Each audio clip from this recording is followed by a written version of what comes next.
or for a short. Okay. Can I start the conversation at a moment? You can. I know. It's. I just want. I'd like. So. How's my hair do? How's my hair look? It looks really good. That's why. That's Perfect. That's why I had to ask.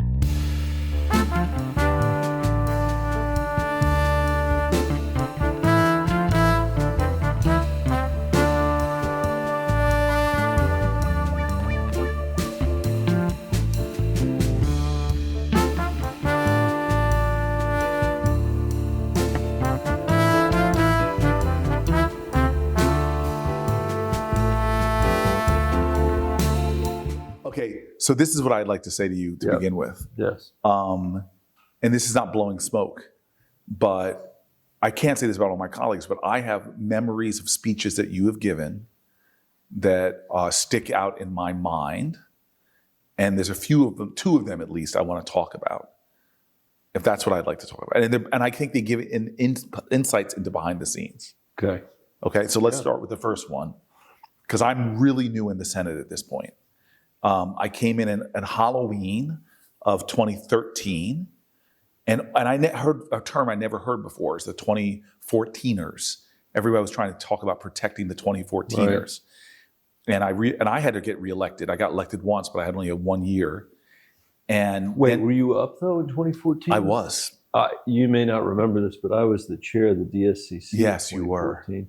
And that was the year we ended up losing. I'm getting there. Okay. I'm getting there. I just want to cop to that failure. No, but the great thing people should know is, like, I think if you had asked me to name 100 senators before I came to the Senate, I would not have been able to name 50, not even 50. Yeah. I just didn't know that many people. But you were one of the people that I called for advice. So, like, you were my friend. We've known each other since I was a mayor. I think we met. Or maybe I was even a city council person. No, you were a mayor. I was the superintendent of schools. Yeah.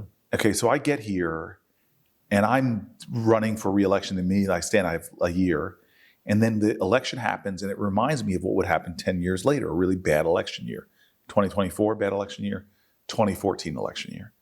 And then Harry Reid was the leader at that point, and he was scrambling now to, like, okay, we have this horrible hit where we lost a whole bunch of our members, lost the majority, and everybody's reeling because we lost a lot of good people that I barely got to serve with.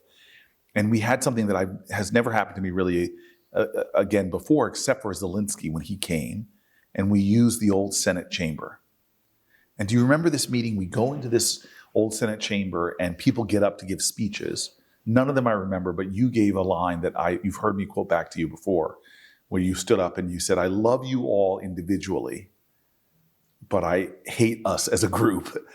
And I've been thinking a lot about that now that I'm trying to take this new role in the caucus, and how hard it is to get 47 people to act as a team. Yeah. And I thought it would be interesting, I think, to people who don't understand how the Senate works. And I remember people saying that they must look at the Democrats as a homogenous group, but we're really not. We all have Colorado's a different state than New Jersey. Yeah. But maybe we can start there. I think it would be very revelatory. I mean, it's interesting. I would think, as you were telling that story, I couldn't remember whether the meeting in the old Senate chamber was just Democrats or Democrats and Republicans. It was just Democrats. Just Democrats. But I had missed the one before that everybody's still talking about with John McCain, bipartisan. Right. He opened up about his military service in a way he had never done before. Right. And actually, he was knocking on the podium, the code that he used to communicate with the people next door. It was incredible. And I remember, because he chose in the prison camp that he was in, how he communicated with the people next door. And he was in the Hanoi Hilton for all those years doing that. Told that story. He spoke for, this wasn't the same meeting, but it was around the same time. He spoke for 30 or 35 minutes, standing there, as he always was, putting his arm on the podium like this, and he's knocking. And Marion Landrieu, who was in the Senate at the time, came up to John and said, John, I have a reputation sometimes for having a temper, and so do you. But she said, but you have a reason to be angry. Wow. Because of what you've been through. Wow. Which was an amazing thing to see. But as you were telling the story, I was thinking about how what I was saying there was that I felt like I had such admiration for so many people as individuals, but as a group, I felt that we had a real failure of imagination and maybe of courage and of potential. And what I was going to say was, I feel that way about the Senate generally. I mean, in other words, Democrats and Republicans together. There are a lot of Republicans that I, am friends with, but I can't stand all of us together because, Corey, we're having the farewell speeches. You've been to almost every single one. You sat there. You've given good speeches after people have spoken. And one of the things I've noticed as I've been sitting down there is there are almost no Republicans in that chamber listening to the Democrats leave. That wasn't the case. I mean, when I first got here, which is not that long ago, it would have been unthinkable for the senator from the same state of that party to not be there, much less anybody else. Right. And we've seen that part. I was thinking about it today when Cory Gardner gave his farewell speech in the Senate. I think that I was probably the first person after he spoke to talk about, the things that he had done in the Senate, even though he was a Republican. But not all which is to say that there are certainly pathological people that are here, but there are great people that are here. The institution as a whole, I think, is pathological at the moment. And so that's what I wanted to sort of I think your finest moments have been the times I've seen you angry. and I wish your speeches on the floor, one of my favorite ones, and I've seen you give a few that were to me, did take my breath away, captured sort of my moral imagination. Two of my favorites were one that you ranted off of a generation or a decade plus of, you sort of said, we have stolen the wealth of a generation of Americans to fund these foreign wars. And then you talked about the economic policy of sort of the Bush years of we have never before the first generation ever go to war and not ask and give Americans a tax break at the same time. The small fraction of people suffering overseas, and you talked about the trillions of dollars that we wasted there, and then allowed the wealthiest not to even pay for it, put it on credit card. It was an unbelievable impassioned speech, the angriest I'd ever seen you at that point. That was amazing. You gave one right before you ran for president again that was sort of similar to that, because that was a generational theft of America's wealth wasted in this way. And then you gave another speech about just this nation, what have we done for our children, that I think is one of the more powerful speeches. But I guess what I thought would be interesting for people to hear is what I found in this decade parallel. I've been in the Senate 11 years, but I hear you on my second year give this speech to our caucus in 2014, angry, not even angry. It was more hurt. You're longing for what the Senate could be. And then what was really impressive to me is that you got up in caucus and gave a similar speech to me, but for me to hear it through George Helmy came up to me afterwards. A guy who had been in the Senate for not even a year and was praising you behind your back in the same way that I was inspired by you a decade earlier, giving sort of the same speech. And I thought to myself, well, I'm happy to hear another new person like me to see you, but there's something hurtful that you're giving sort of the same speech a decade apart, and two new senators from New Jersey, one George Helmy, one me, having the same impression. Wow. Yeah. Well, so I'd say, first of all, if I had to have an impression from anybody, having those two senators would be a good place to start. Yeah. And let's, I'm going to set you up one more time. Sorry, I'm interrupting. There was a time when you had an Ezra Klein interview that I called you up that I thought was the best critique of the Democratic Party as well. I thought you guys might have had drinking at the time because you were just so honest, that normally people don't do that in politics. Just put all the, so could you just talk about that frustration, some of which you expressed? I can. I mean, it's. I appreciate all that, and I'll say that nobody remembers my speeches except for you, Corey. I love oratory. No, I know. I love oratory. But I can't even get my mom to. And I tell people, and I know you remember the story from the last time you were campaigning with me in Colorado, which was a while ago. And I remind people sometimes of I have to remind them because it's my not very well remembered campaign for president. Yeah. I talk to people about that all the time, and how when I called my mom, I'm her oldest born son. I don't suppose that matters, but I am. And I called her to tell her I was running for president. And her question for me was, Michael, do we really need one more person in this race? Wow. Because there were 7 people in the race already. And I always tell people at home, I noticed that my mom never asked that question about Cory Booker when he got into the race, even though we kind of got in at the same time. Yes. And we, I wouldn't say we had similar trajectories, but, she clearly had no doubt about your reason for being, the gift that you were giving by being in that race. But I would say it's true. I mean, look, I am worried that, that the lack of opportunity that people are feeling in this country, to put it in very simple terms, the idea that when you work hard, you can get ahead, and that that your kids are going to be better off than you are. Those inviolate promises, which, by the way, have been violated certainly over many decades. It's certainly true, but in the main, that was a trajectory we were on. For the time that we have been here, it hasn't been true, and we are now, are at risk. And this is what I was saying to our caucus the other day.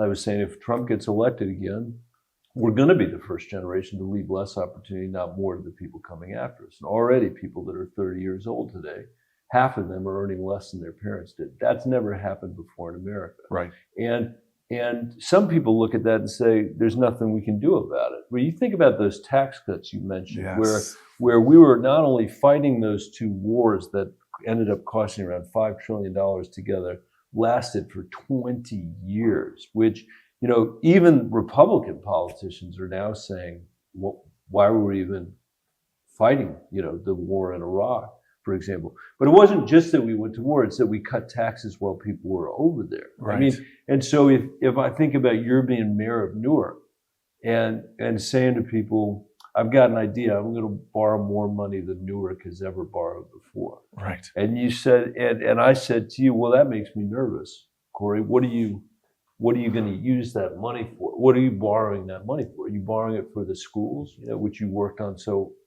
much in Newark? No.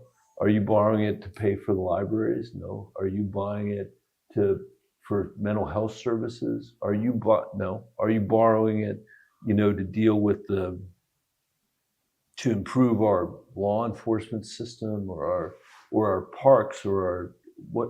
And you said no. And I said, well, what are you doing with the money? And you said, I'm giving it to the 2 richest neighborhoods in Newark, the 2 richest blocks in Newark. Right. And I'm going to expect that money is somehow going to trickle out to everybody else. Yes. And that is what that tax policy represented.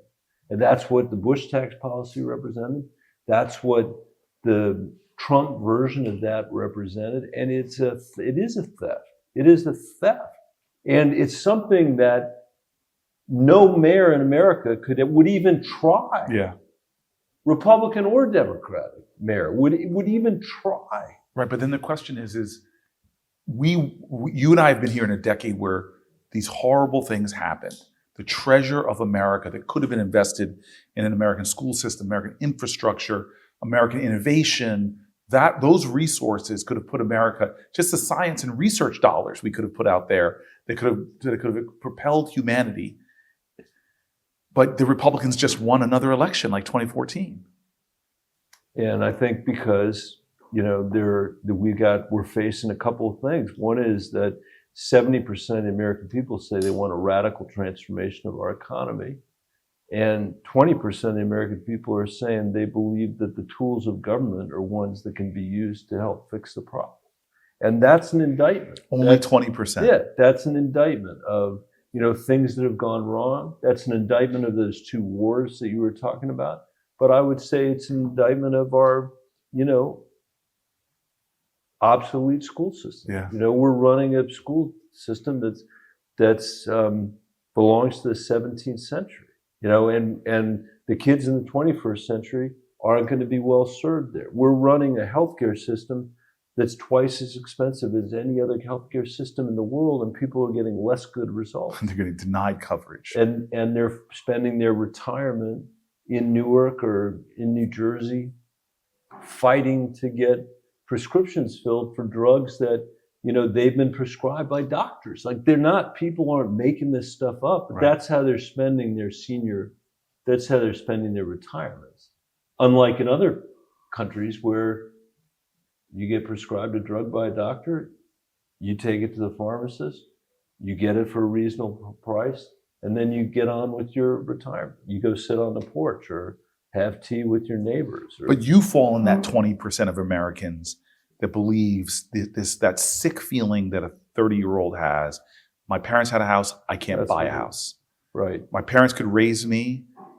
Now my childcare alone costs more than college tuition in my state.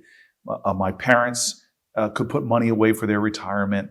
I'm living paycheck to paycheck. You're a leader that says we can fix those problems. I mean, we can't fix them by ourselves, but I think generationally we certainly can fix it. And at least we have to die trying. Yeah. And I think the American people look at the messed up politics in Washington and they say, you're not even really trying. So they take a guy who they know is corrupt. I mean, Donald Trump, they know Donald Trump is corrupt, but in some sense they think he's less corrupt than the rest of us because he's honest about his corruption. Like he's not dishonest about all that. Right. In fact, he wears it like a badge of honor. And where people, I think, are frustrated, they're saying, because you guys can't make it work, we're better off throwing somebody in there that will just blow the place up. Because that's, the best that somehow we can expect. And there have been times in American history where that's been the answer, like blow it up. But then there's going to come a time that says, how do we create a healthcare system that actually works for people in New Jersey and Colorado? How do we create an immigration system in this country that actually, honors our nation's history and our commitment to the rule of law? How do we create an education system, which you have tried so hard to do since, for the 21st century, that's actually driving opportunity? Can we have a tax code that favors workers instead of the, what I would say is the, and so I would say ridiculous transfer of wealth of the Jeff Bezoses of the world from him to the next generation of wealthy people. And so I mean, this is a decade of serving with you, and I'm like you, I'm a prisoner of hope, and that it's not that complex to create a system of affordable childcare for Americans. It's not that complex to create a tax system that young families can keep more of their hard-earned money, like our Pyrrhic victory, our temporary victory of the child tax credit. Yeah. If that was permanent, a whole generation of American working class people would have thousands of more dollars to go to their kids' basic needs and the less stress and pressure. We know that these levers that you and I have been fighting for in multiple bills, it's not radical. It's very much within the mainstream. Some states have tried to do some of these things already, but if we did them at the federal level, we can make the big change. And that's why you and I stay in this fight, to have moments like the alignment that Biden had when he had Democratic House, Democratic Senate, and suddenly we're lowering those prescription drug costs. Suddenly we're getting children. Right. And so you haven't given up, even though I've heard some of the same speeches of frustration that you have. I mean, I'll never forget the day you walked onto the Senate floor for the first time, and I was smiling, ear to ear, because we had known each other, because we had worked together, but more than that, because I knew you were bringing the perspective of the kids that I used to work for in the Denver, the kids that used to work for in Newark, and also the perspective of somebody who had to try things. Like, you didn't get elected to you may have told people, I doubt it very much, that you had a monopoly on wisdom, that you had every answer that everybody ever had. You lived in a place so that you could learn from the people that you were living with about their lives. That's why you chose to live in the housing that you lived in. You know, the stories that you've told all these years about the people that you've met on the streets outside of the place that you've lived, young kids who have had conversations with you about their future, and grandmothers who are having conversations about their kids. It's that perspective that you have brought here, not a perspective that says, I have a monopoly on wisdom, not a perspective that says the Democratic Party is always right, or the Republican Party is always wrong, or that somehow moderation is the answer, but an imagination that says, you know, we've got to do better, and we have to do better. Not every time, you know, in American history has been a place anybody would be proud to say that was the best that we did. But I do believe, and in this sense, I am a prisoner of hope, like you said. I do believe that the darkest periods that we have always followed. Or have always been followed by periods that were really bright. And I feel that we're building towards this breakthrough moment where, and I had a meeting with Marco Rubio right before I came here about a Secretary of State position, and he and I talked about some of that you now have Republicans announcing the child tax credit and expansion of the child tax. Right. So I think we're getting to a moment. Now I know why you're late, though. Marco's office is right around the corner. I should have come here and then gone there. He came to my office as a courtesy, which was silly. It's like that's true, because he literally. I could have come here and met him, and now he's going to be a big shot over in the State Department. It's crazy. So I don't know who's taking his. Yeah, I don't know who's taking his office. So this is the funny observation I have, and I say this with all affection. Like, you're a raging nerd. You're the only senator that I see on the Senate floor, like with big thick book, you know, and not anything to do with policy that we're working on. Yeah. But you always have some history book or something, and I'm always going over your desk. What are you reading? I just want to know, besides reading, what do you do for fun? Have you seen Wicked? I have seen Wicked. Have you seen Wicked? Of course I saw Wicked. I have seen it. I saw it. I got dragged to it. You got dragged to it? By my three daughters. By my three daughters and by Susan, who also went. And we loved it. To be honest, I loved being there with them. That's what I really loved. I loved sharing the icy that I bought and the huge tub of popcorn that I bought. But it was great. So you had more than 1,000 calories. Where did you see? Yeah, it was a lot. I saw it with one of my favorite movie partners, Gail King, who is, I bet my staffer, because every concert I've ever gone to, she has ruined in the most wonderful way. But she ruins it because I still remember the first concert we saw together was Josh Groban, and I'm sitting next to her, and before we go, she's getting mobbed by people, and then the concert starts, and she starts singing every song, you know, you raise me up, and she's singing it next to me. I'm like, I want to listen to the guy. The last concert I saw her with was a Bruce concert. This is my territory. And she's singing every Bruce song during the concert. So I bet my staff that she would sing Defying Gravity. And did you know all the songs too, or did you? I'm a Josh fan, and I'm a Bruce. I'm my Spotify list. Do you know what Spotify rap? I do. Okay, good. But what about Wicked though? Did you know all those songs? Yeah, I love the Broadway musical. Yeah, I loved it. I'm fighting the urge right now to sing Defying Maybe Gravity. You should. I don't know the words. I think that would make this video viral. We loved it. Did you cry? We had a Did great you cry? time. Did you tear up at any point? I won't admit to it, but yeah, here and there I did. I have to say the scene that gutted me was when she, because it's who hasn't had this moment when she came into wearing her hat for the first time and came into the dance, and everybody was making fun of her. And then the incredible Ariana Grande, she just found out that she stood up for her and got her in. And that moment of everybody staring at her, and then the confidence to still do that dance, and Right. it was. Right. I just felt that pain. There's a good lesson in that. I mean, and that I was funny. I had a guy in here the other day. I won't mention which platform it was, but somebody from one of the big social media platforms, and I had said, one of the signature moments, and you've known my kids well. Yes, you have amazing. They're much more interested in talking to you than they are to me. But I was saying to him when he came in, there's a signature moment in my history raising my daughters when a daughter walked into my office at home in my house with a phone in her hand, and the phone had all the images or avatars really of the kids in her class that were at a party at the University Club in Denver, to which she hadn't been invited. Oh.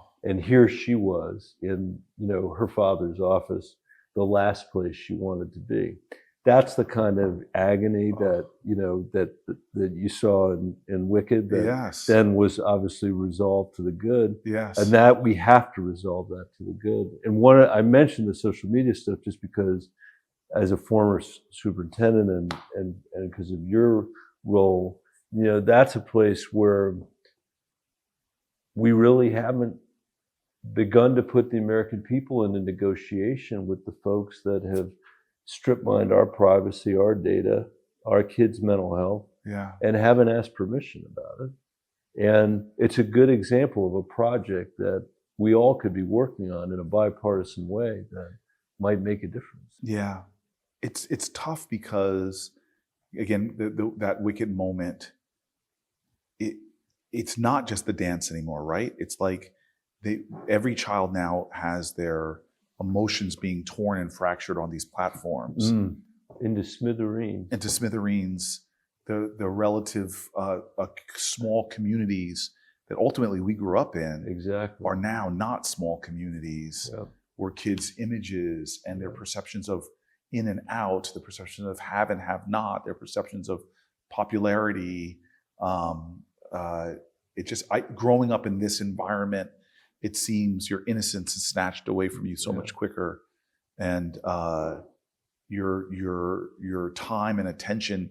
They design these algorithms to deal with that developing brain's dopamine, and so now I'm so invested in what I posted. Do I have likes? What a person comment? And I'm seeing a snippet of somebody's carefully curated life and comparing it to what I'm looking at in the mirror, and suddenly what I say to that mirror is how ugly I am or how unworthy I am. So I don't even think we can imagine we don't know yet the consequences of this, but I've heard you give this speech before talking about deaths of despair being on the rise. And you think about how hard, I mean, we didn't know each other when we were teenagers, but you were a teenager just like everybody else. Think about how hard all that was, what you're just describing, in an analog world. Yeah. And now kids are going through it in the digital world, and that's a hard thing to go through alone, I think, by yourself in your bedroom, intersecting with people from all over the world or all over the country that, as you said, are providing an image of what a successful life might look like, or what, a diagnosis might look like. I mean, who knows what it is, but it's hard for parents and it's hard for kids, because I think people feel like those algorithms that you describe really are addictive. And that's tough for people to break.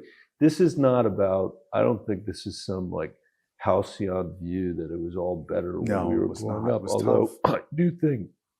I do think that the amount of time we spent outside, the amount of time we spent just running the streets and the neighborhoods, but not having nobody was calling, nobody told us me time to come home, Exactly. Yes. Never. Yes. Never. Yes. There's something about just wandering in the woods. I look now at a lot of my places I used to have woods or developments, but just the power of being alone. It gets me crazy now that I walk into public bathrooms and every guy at the urinal has one hand doing his business and another hand with holding his phone. Yeah. I have these funny moments sometimes where somebody turns around and they see me holding a phone, and then they, oh, Cory Booker, and they stick out their hand to shake it. I'm like, please wash your hands. Why don't we wash our hands together or whatever? But I'm more like, how do we don't allow ourselves to have any moment of silence. And I don't know what that does I don't know what that's doing to us. I know that even men our age, the number of friends we've had have gone down, loneliness, isolation. Yeah. Supposedly this connectivity, making people more connected, is making people feel more isolated and more alone. And so it's not just kids that are having mental health crisis in America.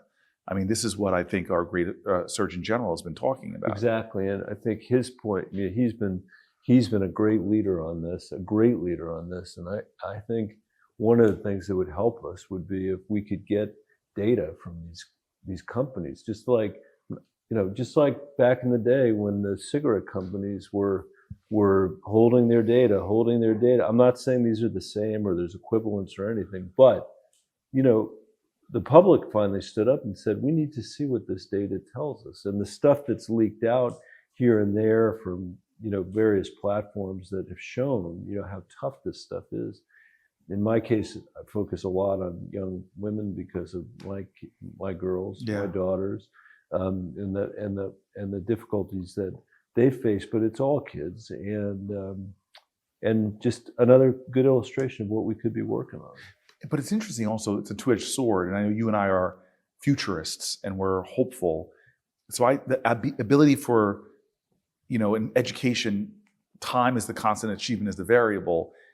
But yet just because you're this age means you should be right here. But some kids learn differently and can go faster and slower. So to have like an AI algorithm that learns that I'm a visual learner and I should be able to excel a lot more if I want to fly so why does everything come back to Wicked? Like I can, fly, I can defy gravity. But part of me is like, this technology is great. Like every kid could have a tutor that's so personalized, but yet it has that other edge. Exactly, but that is, I mean, I think with AI, which raises even more questions about the algorithms, because which are already in a sense driven by AI. But when you are in a world where it's like on AI and on steroids, we're going to have a lot to worry about. But there might be huge potential, like you describe. I mean, imagine if, as folks have said, every kid in the world has access to their own tutor, for example, as a result of what AI can do and that device can do. If you had, when I was in college, if you had said to me, Michael, here's this device, and it's this big, it's the size of your phone. Right. And by the way, you can talk to people all over the world, just like the guys on Star Trek. Right. We're able to talk, just that, and it would have every library on the world on your phone. Not a question and you could look ask. up the temperature, and you could buy, and somebody said, what do you think that's worth? Yes. What do you think that cost? I'd say $2 million. Yeah. $4 million, which in those years was a lot of money. Right. That was a lot more than a library. Right. So there's huge value, there's huge potential, but it's a question, I think, of whether or not we can put the American people in a conversation, just like that's what a democracy is about. It's right. You expect the private sector to push and to push and to push, to invent. Yeah. And at some point, sometimes it's important for the public this is my to be able to have a chance to push back. This is my prediction. I think 15, 20 years from now, people will look back at us like, how could you have let kids smoke cigarettes? Yeah. Like, I think that this stuff is going to be bad. But let's do a little speed round here. I got a few questions. Hard for me to catch up. Come on, the speed round here. Okay, Catch up. we're going to answer this. We're each going to answer this question. Why are you flying drones over New Jersey? That's my speed round question. Well, that's a painful question. It's not a speed round All question. right, sorry. Okay, things you and I go back and forth. Things the average person would not believe about the United States Senate. I don't think people would believe in the Senate that we actually really get along with people on the other side of the aisle and have legitimate friendships on the other side. I think they think we're probably a lot more polarized and that we pass a lot more bipartisan bills than people realize. I think that would surprise people too. Yeah, I think that would surprise people. Yeah. People would not believe that there are a number of our senators that don't have smartphones and still use flip phones. Are there any people that do that besides Chuck Schumer? I thought Lindsey Graham still has a flip yeah, phone. Yeah, he did until I think Donald Trump read his telephone number out loud on national television, so he may not have a phone at all. Yeah, I don't know if he does or not. The Senate gym both surprised me and disappointed me. Why did it disappoint you? Because I'm like, the Senate gym? Like, people think it's some kind of private club with all this, all this luxury. But the gym is like a 1980s gym that it looks like a throwback to a 25, 30 years ago to me. It's nice to have a place that's down the hall to be able to work out. You have it in this building, you're right. Exercise. But it's not the most modern. Definitely not modern. Not a modern place to go work out. But guys, men probably and women kind go of out. place that people still throw medicine balls at each other. Yeah, exactly. And they have those machines that go around your waist and jiggle. Exactly. I think it would surprise people, though, that there is, and I know this because I've shed blood on this in this place, that there is a tennis court and a basketball court in a building on a floor that's like, true. And I've shed blood because Tester and I played one-on-one, and he didn't foul me, he mugged me. He broke laws in the District of Columbia as he threw me against a wall. But I was stunned that we had that something. Yeah, that's surprising. And I don't play tennis or basketball, so I'll never get over there. But that is I'll say one very sad thing about the moment that we're in is we're losing John Tester from the U.S. Senate. And isn't it hard? It's hard to believe that often it's the most beloved people that meet the most in the middle that we lose. Yeah, because often they're the people from the hardest places. Heidi Heitkamp. Heitkamp, Joe Donnelly. Joe Donnelly. Yeah, but even people on the other side, I was talking Claire about McCaskill. Dick Lugar, I talked to. Did you know if you served with him? Yeah, I did. Yeah. Olympia Snow. Yeah. These are people that are in tough places to win and often are right in the middle, and they get taken out. And John was saying, that somebody on the other side had said if he had been a Republican this year, he would have won. Yeah. Which meaning that he represents Montana so well that, but the national brand of wearing a Democratic brand he couldn't overcome, even though he outperformed our ticket by 7.5 points or so. But we're going to miss him because he's one of the last, almost the last, real farmer in the place.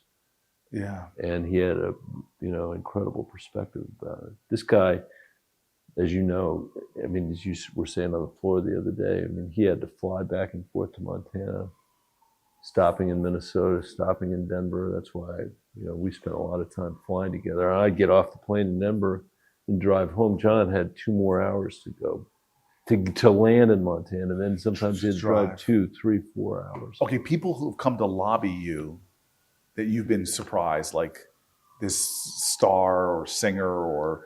I do remember when I put a bill in to ban members of Congress from ever becoming lobbyists. Okay, that's great. That said it was a lifetime ban. Wow. That if you had the privilege to be in the House or the Senate, you should accept the lifetime ban on becoming lobbyists. And it turned out, I'm not making this up, there is a lobby for lobbyists who called to complain because they thought that I was trying to give lobbyists a bad name. And I said, you should be the first people in favor of this bill because it'll prevent members of this body from ever becoming lobbyists. It's good for it's full employment. That is hilarious. I thought you were going to tell me about some famous person you had always wanted to meet. No, have you met some? Oh my gosh, I've had like moments where I'm like, skip over my office to get to you. Like I sat down with Halle Berry recently, who came to talk about the outrage that we've done so little medical research into menopause. And it was, to me, it's infuriating. So she and I sat down and had a conversation about menopause. Captain America came to, and all people on my staff were just fawning over him rather. We had trying to think of other people that I was blown away to meet. Denzel Washington came to my office. Yeah, nobody comes to mind. Are you serious? Come No. on. But that's celebrities and a celebrity politician. There's nobody. They skip over here. I met the Dalai Lama a couple times here. That was pretty good. Really? Yeah. I was with. Have you? I have met the Dalai Lama, but I met him when I was mayor. I've never met him as a senator. Yeah. Didn't you have I certainly had the impression that if he were in street clothes and dressed like everybody else in the room, that and somebody said, "Who's the Dalai Lama?" You could figure out who the Dalai Lama was. Easily. Even if you'd never obviously seen him before. He had an energy and a light about him. Amazing. That was really amazing. That's how I feel about you. That's probably the best compliment you gave me. That's true. My mom said to me when I first started my campaign, and for city council, she's like, you have to go out and knock on as many doors and meet as many people as possible, because she said, who you are speaks so loudly, people can't hear what you say.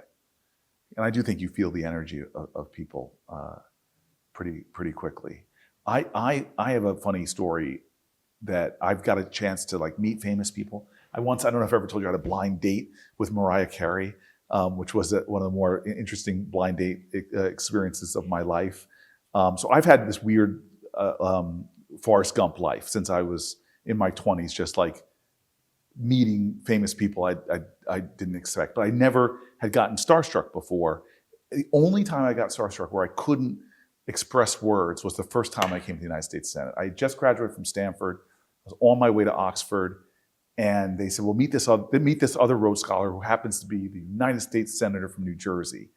And it was 1992, and I walked into the Hart Building to meet a guy named Bill Bradley, NBA superstar, larger than life. And I just had never had it happen to me before. They brought me in, and I just couldn't speak. I was just like stumbling over my words, saying things as soon as they came out. I'm like, oh, that sounds awful. Can I peel it back? And he was so gentle with me and trying to talk to me and engage me. And what's amazing to me is that he would later become a friend. He would endorse me when I ran for mayor, and I now occupy his seat.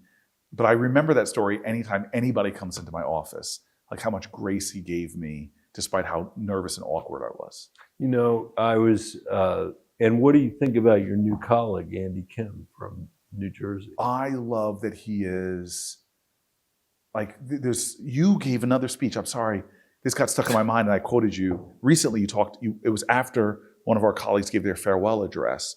And I don't know if you know this, you went off for a little while about the founders who knew about the darker angels of our nature. Yeah. And so I quoted you a lot after that, including to Ezra Klein, who I talked to, as you know, that you gave this eloquence about civic virtue. Yeah. It was so beautiful. Yeah. And, the better angels of our nature. And there was I think it was Brooks that wrote a column recently about like how we don't teach moral education in America anymore. And in fact, we celebrate their bastards are doing it, so I hope our bastards are doing it. Right. As opposed to talking about what you talked about so eloquently on the floor. And so I think Andy Kim, who is different in New Jersey politics, took on sort of the political establishment. But to me, the virtue he showed after January 6th, when we were all talking about, should we go back, and hours we were waiting, are we going to go back and certify this election? In that space, he chose to go onto the Capitol Dome with a broom, a plastic bag, and just start cleaning up. Yeah. And there's a guy who's, was a diplomat, not an ambassador or anything, but just somebody representing the United States of America as a diplomat. And you know how I first met him? Yeah. Oh yeah, I do know. It was his interview for the Rhodes Scholarship. Now, which raises the question now that you've said all these things, which is why are all these Rhodes Scholars becoming senators from New Jersey? Bill Bradley, Cory Booker, Andy Kim. Kim. Well, first of all, he so blew me away. He's a college student that I'm meeting, and I'm interviewing him, and I joke now that I was the first person in New Jersey to vote for him to go on and get a Rhodes. Who knows? But let me say, here's some stuff. I went and saw Andy over at his house office before he came over here, and one of the things I say to people that are new here is don't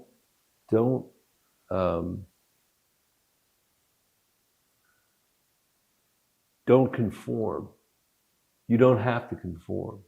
And the things, I think about Andy's list, first South Korean member of the Senate, first member of the Senate since from southern New Jersey. Where's he from? Camden or somewhere near in southern? Not that far south, but not, yeah. From southern New Jersey since World War II. A guy who cleaned up, as you were saying, after January 6th with a dustpan and a broom in the Capitol, who took on the establishment I can say that, he took on the establishment in New Jersey before the Democratic Senate Campaign Committee was saying, oh, okay, that's okay. Yeah. Right? Who was willing to do that, who changed the rules because of showing up and the way elections were done in New Jersey, and who won that race. And here he comes with all of that experience and all of that perspective on even just showing up here, in a sense, breaking the rules. That I just hope that he'll be able to continue to. I don't think he thinks he's necessarily breaking the rules, but I think he doesn't need to conform. And when I look back, Corey, at my life, I feel like I actually have a reasonable reputation for telling the truth, and I have a reasonable reputation for not going along. But I look back at my own time, and I think the places where I, wish I'd pushed harder. I wish that I pushed harder, and that's what I hope for him and Alyssa Slotkin. Yes, and all these new folks. Well, what do you remind me of the Lincoln quote? Everyone is born an original, but sadly most die copies. I've never heard that, but yeah. And I think that's what somebody once said to me once: reverence breeds conformity. That was a Lincoln quote? That's what I hope that we can somebody will fact check me, but I'm pretty sure it's a Lincoln quote. But the reverence that breeds conformity, that sometimes the more you go up, the more less you want to make mistakes. But I think it's great to be fiercely different. Yeah. But I'm wondering about that question. Give me a mistake that you made that turned out to have longer term benefits.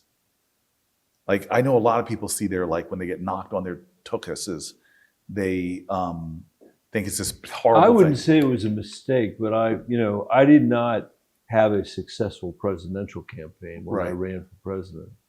But I look back at that experience as one that was personally hugely beneficial. Yeah. I just learned so much. It's not fun to drag around at 0%. You may never have been at exactly 0. Right. 0, right. 1 or 2%. Right. That's not a fun place to be, but you learn a lot about yourself. You learn a lot about the country, so I will look back at that and think I could have easily made the decision not to do it, but I'm glad that I did. And I assume you feel the same way. Yeah. Look, I've said stupid things in my 10 years here that I wish I could take back. Or my staff just mercilessly made fun of me that I said it. I had this funny moment where I was when I came off the floor and my staff said, never use the word sachet again. you're not from the South. That's probably a good call. Yeah, but I was so, Schumer came to me and said, could you go and speak on the amendment that my friend from Tommy Tuberville put on, thinking he was going to embarrass the Democratic Party. He was going to say, let's put a Senate, in one of these votoramas on defund the police, thinking he was going to somehow, none of us in the Democratic caucus, we want more money for police. In fact, Biden put more money into local police departments through cops programs than Trump did to fund police. But he's like, could you be the one that talks about this? And I got up there and I just said, I am so thankful that Tommy Tuberville would give us this incredible gift to say once and for all that nobody in the Senate wants to defund the police. And I said, more than that, we shouldn't just vote for it. Let's everybody sashay down to the parliamentarian with joy and vote. And was that one of those things where you said that? You may not have even known you'd said it. Oh, I knew I said it. You did. You knew. Because sometimes you don't even know. No, you said it, and yes. then you get back to your office and people are like, what do you is realize, wrong? Yeah, do you realize what you said? With you? I've definitely had those moments where you skip the word like not going, and you just Yeah, think yeah, you say that and you're good. Yeah. I've had moments. So in that case, what did your staff say there? They just said, "Don't do it again." They're just like, you putz, like you. I definitely have a staff. I was always joking with my staff, give me one like sycophant on my staff, one person that tells me I'm great, but no, my staff will cut me down. Yeah. But it was so funny because there was a vote recently that I voted wrong. I knew I wanted to vote against something, but we're just so used to these judges. And I ran in and it's reflex. So I voted yes. And then I walk out and my staff blows up my phone. What did you do? So I walk back in there and I walk up to the parliamentarian's desk and I'm like, because you know how they announce the vote, Booker, aye. Yeah. And I walk up and I go, could you keep your microphone off and just whisper to me? I don't want the world to know. But it was before they called. Yeah, before they called the vote. Because something people might not know is you're allowed to change your vote before the vote's over. Right. Yeah. And sometimes people, that's not an uncommon mistake. Have you voted? I have not, but people do. People do. I've made many other mistakes, but not that Yeah, but one. you're not sharing any for the camera. I know. Yeah. I've had a lot of sweet moments with senators on the floor, like you see their humanity. I had a bipartisan dinner recently where suddenly the whole group of bipartisan senators were all analyzing my dating life and giving me, suddenly I realized everybody at the table was married for like 2 decades or more. And then they just started opening up and telling me the sweetest stories. A bipartisan group. How many of them said don't get married? None of them. None of them. All of them were like their spouses made them better. Yeah. And it was so funny. They asked me, have you ever had a fight with the person I'm dating? And I go, yeah, and it was my fault. And then they just all start clapping, and mostly guys, they're like, you get it. It's always your fault. And then they ask for a picture, and like they just like rail all over me saying like, you better marry this person. You can't do better. I think there are a lot of people here that are living vicariously through your through my single bachelorness. life. Yeah, your bachelorness. Yes. Yeah. But I look at your daughters and like that's triumph for me. If I Yeah, it's the greatest. It's the greatest. And would you say that I asked a lot of my male friends, I've had some really heartfelt conversations with people like Tim Kaine and who are like 10, 15 years older than me and just saying like, what's a good life? What's the best part of your life? And most of the men will say one of the defining best features of my life is my children. It's absolutely true. I'm lucky because, Susan, my wife as well. And yeah. We moved to Colorado, not for me, but it was her. She was a public interest environmental lawyer. She's the one who led us out there to begin with.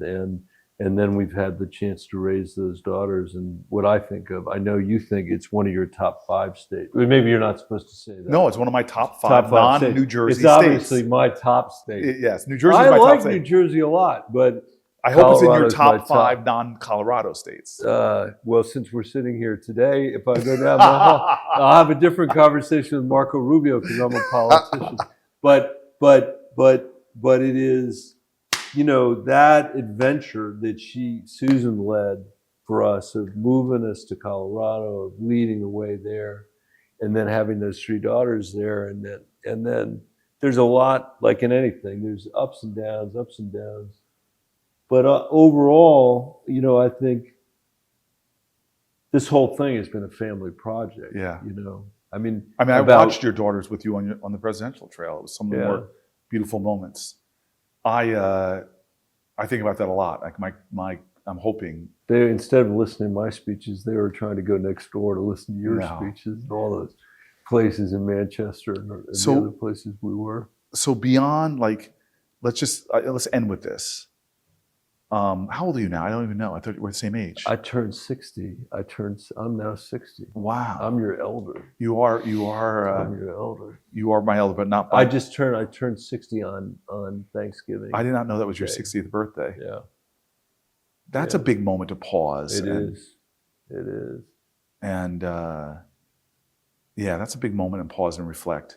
So if I had to say you're 75, 15 years from now, and you can't answer professionally, nothing to do with your job at all. Yeah.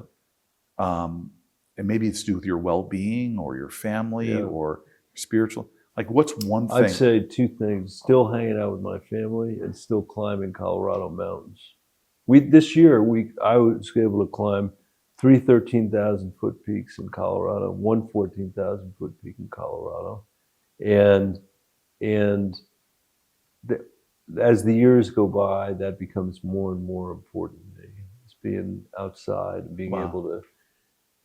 That's totally away from this. But isn't that amazing? Stuff. We have I was asking the question. I had the exact same answers, except for my difference is that you say you're still calling Colorado. I want to be in the best shape of my life. Yeah.